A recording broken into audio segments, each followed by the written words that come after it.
Budget 2025 में announce किया गया है कि अप टू 12 लाख तक के इनकम पे आपको कोई भी टैक्स नहीं देना है, ठीक है। बट सवाल यहाँ पे ये आता है कि अगर आपका इनकम 12 लाख से थोड़ा सा भी ऊपर जाता है तो आपको एक हैवी टैक्स लाइबिलिटी देखने को मिल जाती है।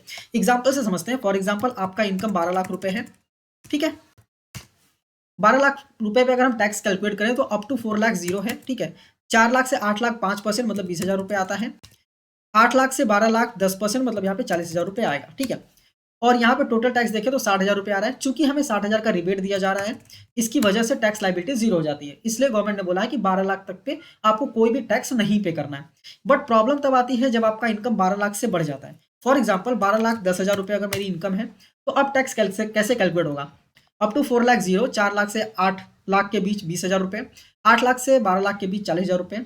बट यहाँ पे 12 लाख से ऊपर है 10,000 रुपए, तो 10,000 का यहाँ पे हम कैलकुलेट करेंगे 15% का 15 डिवाइड बाई 100, तो ये आता है 1,500। अब टोटल टैक्स लाइबिलिटी कितनी आती है 61,500।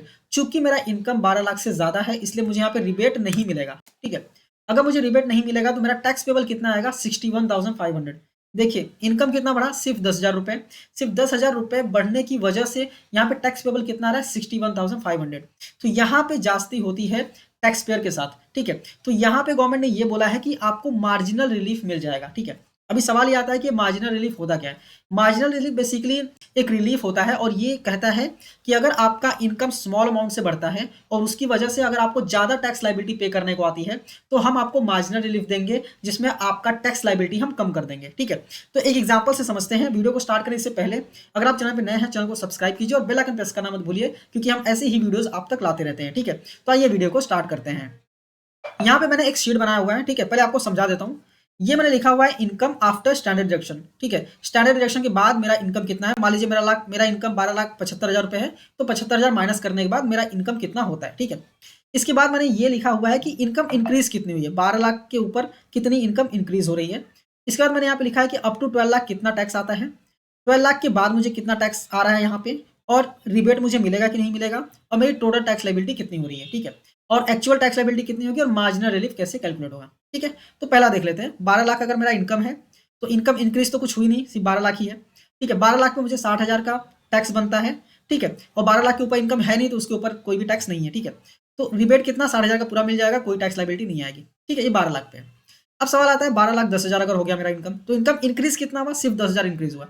10,000 इंक्रीज होने की वजह से अप टू 12 लाख तो 60,000 आएगा, प्लस 10,000 पे आपको 1,500 और आएगा, ठीक है। चूंकि आपका इनकम 12 लाख से ऊपर है तो अब रिबेट तो आपको मिलने वाला है नहीं, ठीक है। तो अब टैक्स टोटल कितना आएगा 60,000 प्लस 1,500, 61,500। गवर्नमेंट ये बोलती है कि आपका इनकम बढ़ा कितने से 10,000 से, बट आपका टैक्स लाइबिलिटी कितने आ गया 61,500। तो आप मैक्सिमम उतना ही पे करेंगे जितना आपका इनकम बढ़ा है। तो कितना बढ़ा है सिर्फ 10,000। तो एक्चुअल टैक्स हम कितना पे करेंगे, ठीक है। एक्चुअल कितना टैक्स पे करेंगे, ये हम पे करेंगे 10,000 रुपए, ठीक है।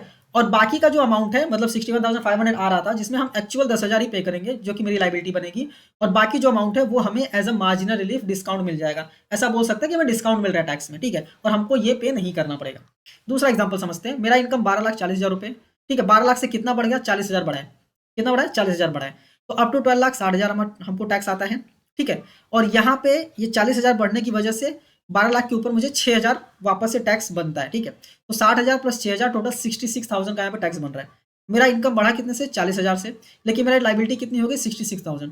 तो गवर्नमेंट ये बोलती है कि अगर आपका टैक्स लाइबिलिटी ज़्यादा आ रहा है तो आपका इनकम जितना बढ़ा है ना सिर्फ उतना ही टैक्स पे कीजिए। मतलब 40,000 हम पे करेंगे, बाकी जो बैलेंस है 26,000 ये मुझे मार्जिनल रिलीफ मिल जाएगा, ठीक है।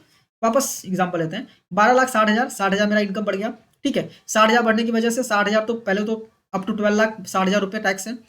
वापस जो 60,000 मुझे बढ़ा उस पर अगर हम 15% कैलकुलेट करें तो 9,000 रुपये आता है। तो टोटल 69,000 की टैक्स लाइबिलिटी आती है, ठीक है। टैक्स लाइबिलिटी कितनी आ रही है 69,000। मेरा इनकम कितने से बढ़ा है 60,000 से ही बढ़ा है, ठीक है। तो मैक्सिमम 60,000 ही पे करेंगे, ठीक है। और बाकी जो 9,000 रुपये है वो मुझे एज अ रिलीफ मिल जाएगा, ठीक है। वापस आते हैं। 12,80,000 मेरा इनकम हो गया। इनकम कितने से बढ़ा 80,000 से। 60,000 अप टू 12 लाख तक पे 60,000 आता है। बाकी जो बैलेंस 80,000 एक्स्ट्रा बढ़ा है उस पर 12,000 रुपये टैक्स आता है, ठीक है। अभी 80,000 का 80,000 और सॉरी 60,000 प्लस 12,000 ऐड करेंगे तो टोटल 72,000 का टैक्स लाइबिलिटी आती है, करेक्ट। मेरा इनकम कितने से बढ़ा है 80,000 से, लाइबिलिटी कितनी आ रही है 72,000। तो मैं 80,000 क्यों पे करूंगा सिंपल सा लॉजिक है। तो मैं कितना पे करूंगा 72,000 ही पे करूंगा। क्योंकि अगर मैं यहाँ पे 80,000 पे करूंगा ना तो ये माइनस में चला जाएगा, तो मार्जिनल रिलीफ कभी भी माइनस में नहीं जाता है, ठीक है।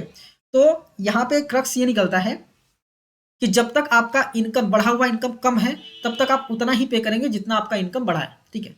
वापस रिपीट करता हूँ, जब तक आपका बढ़ा हुआ इनकम कम आता है टैक्स लाइबिलिटी से तब तक हम उतना ही पे करेंगे जितना हमारा इनकम बढ़ा हुआ है, ठीक है।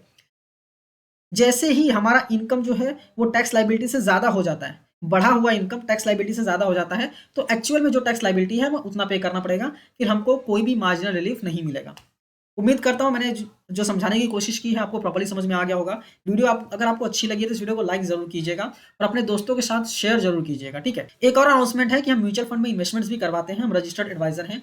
तो अगर आप इंटरेस्टेड है म्यूचुअल फंड में इन्वेस्टमेंट्स करने के लिए तो आपको वीडियो के डिस्क्रिप्शन में लिंक मिल जाएगा, उस पर क्लिक करके आपको नाम और मोबाइल नंबर डाल के सबमिट करना है, हमारे यहाँ से आपको कॉल आएगा, ठीक है। आपसे रिक्वेस्ट सिर्फ इतना है कि अगर आप जेन्युइनली इंटरेस्टेड हैं म्यूचुअल फंड में इन्वेस्टमेंट्स करने के लिए तो ही आप फॉर्म को फिल करके सबमिट कीजिएगा, क्योंकि हमारा भी वक्त कीमती है और आपका भी वक्त कीमती है, ठीक है। और ये वीडियो अगर आपको अच्छी लगी तो इस वीडियो को लाइक कीजिए, अपने दोस्तों के साथ भी शेयर कीजिए और ऐसी ही वीडियोस देखने के लिए चैनल को सब्सक्राइब करना मत भूलिए। मिलते हैं नेक्स्ट वीडियो में। Thank you for watching and all the best.